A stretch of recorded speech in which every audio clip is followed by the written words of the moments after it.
Bonjour, aujourd'hui je vais vous faire une vidéo pour présenter la chaîne. Je vais essayer de vous expliquer ce qui m'a donné, l'idée de la chaîne, quel est le public auquel je m'adresse et voilà, je vais donner une petite justification de comment je m'y prends, par quels moyens j'ai envie de vous faire progresser. Moi, mon but, le but de cette chaîne, c'est que chacun de mes abonnés devienne au moins 1 400 hello et je vous expliquerai pourquoi 1 400 hello. Voilà, allons-y. Alors, cette chaîne, en fait, ça vient de 2 choses essentiellement. La première, c'est qu'il y a des gens autour de moi qui jouent aux échecs et j'avais l'impression qu'en fait, ils se tuaient eux-mêmes, en fait. On commence à jouer, on fait quelques coups, déjà, ils je sais pas, ils perdent des pièces, ils se font mater. En fait, on peut presque pas jouer parce qu'en fait, ils ont le sacrifice, dans la peau, aux échecs, voilà, et j'aimerais arriver à faire en sorte qu'ils arrêtent de se sacrifier, pour rien.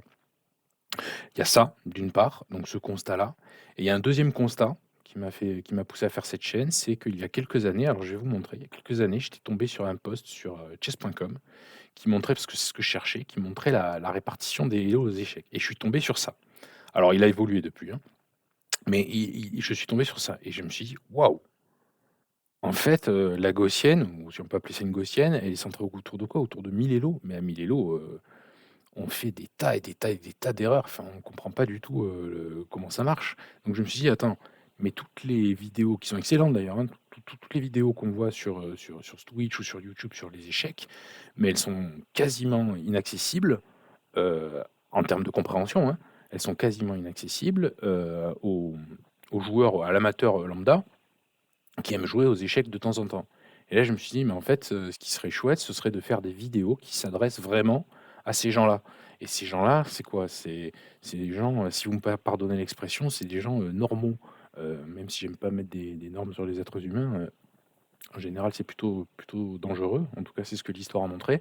Mais pour les gens normaux, pour les gens, qui ont besoin de passer l'aspirateur, d'aller chercher, les enfants à l'école, qui ont besoin, d'aller acheter à manger, de faire la cuisine, qui ont un meeting à préparer pour le lendemain, pour, un contrôle dans 2 heures, et cetera. Enfin, ces gens-là qui vont pas passer leur temps à jouer aux échecs et à étudier les échecs, parce que c'est ça l'alternative qu'on vous propose aujourd'hui. Quand on vous fait une vidéo, pour progresser, on vous dit quoi? Grosso modo, qu'il faut jouer énormément, mais vous n'avez pas 5 heures par jour à consacrer aux échecs, et on vous dit qu'il faut étudier les ouvertures, il faut faire des pièges tactiques, enfin bref, grosso modo, il faut aller à l'école des échecs, et ça, c'est pas une alternative, je pense, qui est possible pour, le commun des mortels, dans lequel nous sommes. Voilà. Moi, mon public, ça va être ça. Donc en termes échiquiens, ça va être, des gens qui sont entre, on va dire, 500 et 1 400 hello, hem aux échecs, mais bon, ça, on s'en fout un peu. C'est des gens qui aiment bien les échecs, qui aiment bien suivre l'activité des échecs, qui aimeraient bien progresser un peu, mais pas non plus, à moindre frais, quoi. Enfin, pas au point de commencer à bosser les échecs. Voilà, c'est ça mon public. Alors pourquoi j'aimerais leur faire atteindre le niveau de 1 400 hello?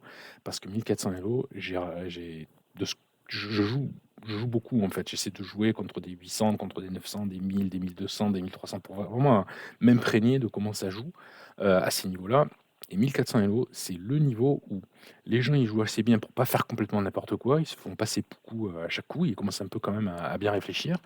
Mais à la fois, le jeu, il est libre, il y a des attaques, il y a des erreurs, il y a des retournements de situation, et le jeu est beaucoup plus sympathique que, honnêtement, à 1600, 1700, 1800, 1900, où franchement on s'ennuie beaucoup plus.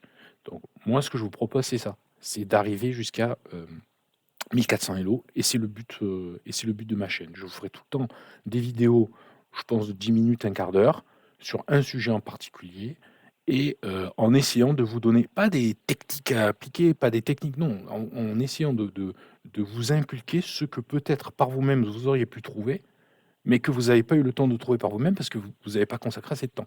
D'accord? Et ce que je vous promets, c'est que jamais je vais vous dire, «Vous devez bosser ça pendant 2 heures, devez connaître ça par cœur», et cetera. Ça, je vais éviter, moi, ça. OK? Voilà, et dernière chose un petit peu anecdotique, alors il y a beaucoup de chaînes, vidéo, il y a beaucoup de chaînes YouTube, il y a beaucoup de chaînes Twitch, qui font des super boulot sur les échecs, hein, quelle que soit la langue, en espagnol, en russe, en ce que vous voulez, enfin vraiment c'est super, et quand je prends, une vidéo, dite pédagogique, À chaque fois, je vois la même chose. Donc c'est ce que je vais vous montrer. J'ai pris, une vidéo de Kevin Bordy, qui est super d'ailleurs, hein. Moi, j'ai rien à dire contre lui. Il est vraiment ce qu'il fait, c'est super et même, malgré la célébrité, enfin la célébrité relative au monde des chiens, il continue, je trouve, à faire du contenu, sans faire du spectacle pour rien. Donc vraiment le mec, il est très bien et il fait une vidéo pour les, je crois, 500 000 200 000 €. Il dit: «Voilà, les trucs de base». Et sa première partie, dans les 5 premières minutes de sa vidéo, il montre, cette partie. Donc la partie que je vais dérouler devant vous. Alors déjà, on va enlever l'évaluation de l'ordinateur et les lignes. Voilà. Moi, bon, on voit rien, d'accord? C'est comme ça qu'on va regarder. Et donc le blanc, celui qui a les blancs, c'est un joueur, donc plutôt débutant, amateur débutant, de 1000 € ou 900 €, je sais plus. Et les noirs, Kevin, il a les noirs. Et dans cette vidéo, il dit que des super trucs, que des principes utiles. Vraiment, sa vidéo est super. Mais regardons la partie. Donc on se développe, on se développe, on se développe, tout va bien, on se développe. L'italienne, pour pas changer. C'est l'ouverture qu'on joue le plus au niveau amateur. Je ne sais toujours pas pourquoi, mais c'est comme ça. C'est peut-être parce que c'est la plus naturelle. Il commence à jouer, le fou ici, en disant: je me développe, c'est logique». Et il a raison. Sauf que à votre niveau, quand vous faites ça, vous prenez ça, vous savez pas forcément comment réagir. Vous prenez ça, vous savez pas comment réagir. Vous prenez ça, vous savez pas comment réagir. Vous prenez petit rock, vous savez pas forcément comment réagir. C'est pas facile. Mais bon, on va dire, au moins il se développe, ça va. Le joueur en face joue ça. Bon, Kevin dit: «Ben non, c'est très bien, je vais contre-attaquer sur ce pion». C'est déjà compliqué. Je veux dire, sortir ses pièces, je veux bien, mais avoir l'idée de contre-attaquer sur ce plan, ça commence à être compliqué. Faut se demander qu'est-ce qui va se passer quand il va faire ça? Enfin, ça fout quand même la trouille. Mais bon, il fait ça et il donne pas la justification tactique et puis c'est bien, mais il dit: «Je contre-attaque». L'adversaire joue ça. On se demande pourquoi, bah, peut-être pour, défendre le pion. Mais disons, là, Kevin, il se développe, ce qui est logique. Là, l'adversaire ne se développe pas. Et il dit: «C'est un mauvais principe». Pourquoi? Parce qu'en fait, il y a des tas de pièces qui ne sont pas sorties, ça nuit au développement. Ce qui est logique, ce qui est logique. Et là, il trouve le coup des 4. Le coup des 4, je sais pas, honnêtement, je sais pas combien d'entre vous l'auraient joué. Je sais pas. Je sais pas. Je dirais, 0. Voilà. 0 des gens qui vont écouter ma chaîne, ils vont penser, peut-être qu'ils vont y penser, je sais pas, mais je pense qu'ils vont pas le voir. Pourquoi? Parce qu'en fait, l'idée du coup des 4, c'est ensuite de pousser E5. Pardon, je parle à l'envers, pardon, excusez-moi. L'idée de pousser D5, je parle à l'envers, désolé. L'idée de pousser D5, c'est ensuite de jouer E4. En fait, pour sortir le fou blanc et emprisonner la reine. C'est vachement dur à voir ce truc-là. Un truc plus naturel, c'est, je sais pas moi, c'est sortir ça, jouer, D6 pour sortir le fou blanc, et cetera. Non, il faut le trouver D4. Bon, il le trouve, donc forcément, il commence à avoir un gros avantage. Sur ça, l'adversaire joue la pire des réponses. La pire des réponses, c'est-à-dire qu'il ouvre sa colonne. Combien d'entre vous, auraient fait la même chose? Combien d'entre vous, il faut comprendre en fait pourquoi ça marche pas. En fait, le truc, c'est que ça marcherait s'il n'y avait pas cette poussée E4. Ça marche en fait. Mais c'est ça la lutte. Parce qu'après, ce qui se passe, faites un simple coup comme D3 qui contrôle la case, il n'y a pas de problème. Et qui sort les pièces, ça va. Vous faites petit roc, vous allez vraiment chier. Vous allez devoir rentrer le cheval à la maison, revenir, etc. Ça va être vraiment compliqué, vous allez être mal. Mais vous allez tenir. Mais si vous faites un coup de développement, vous allez encore tenir. Et là, malheureusement, ce qui se passe, c'est que il joue encore une pièce, enfin il se développe pas, hein, ce cheval il était déjà développé, il se développe pas. Kevin en profite. Le mec a une super bonne idée, c'est de contre-attaquer en faisant une fourchette, sauf que ça marche pas. Pourquoi ça marche pas? Parce qu'il y a échec, et que même s'il avait bien joué, bon là il a mal joué, hein, il a défendu comme ça, mais même s'il avait bien joué et qu'il avait fait roi F1, il y a des espèces de menaces impossibles à voir à base de fou F5, et ensuite soit je vais mater, soit en fait je fais un échec au roi à la dame. Enfin, truc compliqué quoi en fait. S'il avait fait roi F1, c'était compliqué, vous seriez tenu encore. C'était une bonne idée de faire ça, parce que soit le fou est enfermé, soit quand je fais ça, eh ben, il va me manger le cheval. Bon, et la partie se continue comme ça. D'accord? Combien de vous, par exemple, ici, auraient pris le pion? Je sais pas, mais il y en a plein. Kevin, bien sûr, il active ses pièces. Petit roc, et là, il dit: «Bon, mais maintenant, je vais sortir mon fou. J'ai une menace». Donc déjà, il faut la voir, la menace, hein. Je ne sais pas si vous l'aviez vue, mais il faut la voir. Moi, je pense que vous ne l'auriez pas vue. Mais disons que vous l'avez vue. Il part la menace. Et là, il dit: «Et puis je vais peut-être aller me balader et mettre mon fou ici». Ce qui est vrai, c'est bien, c'est un bon principe, sauf que pour comprendre qu'on a le droit de mettre le fou ici, faut comprendre qu'en fait, il y a pas la poussée E4. Parce que si d'une manière ou d'une autre, si par malheur il y avait eu la poussée E4, bon là on peut pas justement, parce qu'on peut reprendre, s'attaquer 2 fois. Mais là c'est dangereux pour les noirs, parce qu'après parce qu'après s'il y avait pas la poussée E4 par exemple, on est obligé de revenir en arrière ou d'aller par là par exemple. Bah, là c'est dangereux, le fou il est enfermé quand même. Alors pas encore, hein, il y a des découvertes et cetera. Mais c'est dangereux. Donc en fait, mon point c'est quoi? Mon point c'est de vous dire que les parties qu'on va vous montrer, il y a des justifications à chaque fois tactiques qui des fois sont vraiment compliquées.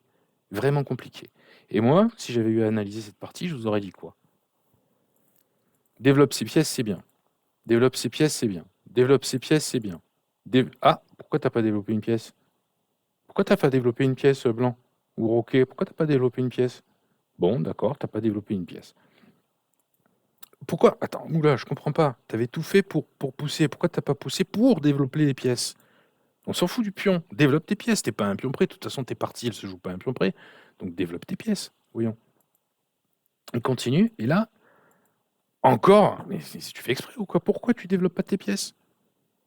C'est ça que j'aurais dit, moi. C'est pour ça qu'il se serait fait engueuler le white, là, le joueur blanc. Moi, j'aurais engueulé en disant 3 fois d'affilée, tu refuses de développer tes pièces. Bon, là, tu es obligé de réagir. T'as mal réagi, c'est la vie. T'as mal réagi. Mais là, développe tes pièces. Rock ou fais ça pour développer tes pièces, mais développe tes pièces. Et 4 fois où tu développes pas tes pièces, tu rejoues encore la même pièce. Et bah, voilà, tu t'es fait ruiner pour des raisons tactiques complexes, mais tu t'es fait ruiner pour ça. Donc juste développe tes pièces. Voilà, c'est le genre de conseil que je vais essayer de vous donner dans cette chaîne. Voilà, j'espère que vous comprendrez un petit peu mieux le but de cette chaîne et où elle va en fait, quel est son but. Ça, elle est pas, son but, c'est pas du tout de. Alors là, moi, je vais pas vivre de ça, hein, donc le but, c'est pas du tout de faire mieux ou moins bien que les autres, hein. Le but, c'est uniquement de vous proposer un contenu qui est adapté à, à la fois votre niveau aux échecs et à la fois le temps que vous pouvez consacrer aux échecs. Et ben, si j'y parviens pas, ben, n'hésitez pas à me le dire en commentaire. Voilà, merci, à bientôt.